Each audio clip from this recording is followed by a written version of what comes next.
எம்ஜிஆர் கட்சி தொடங்கிய போது அதை கூத்தாடி கட்சி என்று பலர் விமர்சனம் செய்ததாக தவிக தலைவர் விஜய் தெரிவித்த நிலையில் யாராலும் எம்ஜிஆர் ஆகிவிட முடியாது என்று விஜய்க்கு அதிமுக முன்னாள் அமைச்சர் டி ஜெயக்குமார் பதிலடி கொடுத்துள்ளார். இது இன்னைக்கு நேத்தெல்லாம் நடக்கலங்க. 1972 நடந்து முடிஞ்சிருச்சு. எப்போ எம்ஜிஆர் அவர்கள் கட்சி ஆரம்பிச்சாங்களோ அப்பவே அது ஒரு கூத்தாடி கட்சி. எப்போ எம்ஜிஆர் அவர்களுக்கு பின்னாடி அத்தனை மக்கள் திரண்டு நின்னாங்களோ அப்பவே அது ஒரு கூத்தாடி கும்பல். நடிகர் கட்சின்னு சொன்ன ஒருத்தர் அதுக்கப்புறம் எம்ஜிஆர் கூடயே போய் சேர்ந்துட்டாரு.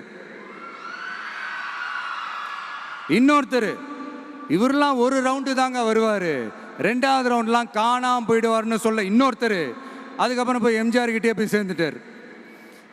ஸோ இந்த மாதிரி இவங்க ரெண்டு பேர் மட்டும் இல்லை, ஒட்டுமொத்த தமிழ்நாட்டு மக்களும் எம்ஜிஆர் அவர்கள் கூட தானே போய் சேர்ந்தாங்க. ஏன் இன்னைக்கு பார்த்தீங்கன்னா இப்போ நீங்கள் சொல்கிறீங்க விஜய் பேர் சொல்லி நீங்கள் சொல்லிடுங்க, நீங்களே விஜய்ன்னு சொல்கிறதுக்கே உங்களுக்கு வாயில் வரமாட்டேன்து. அதை ஓப்பனாக கேட்க வேண்டியது தானே. நான் சொல்கிறேன், நான் என்ன சொல்கிறேன், இப்போ எல்லோரும் எம்ஜிஆர் ஆகிட முடியாது.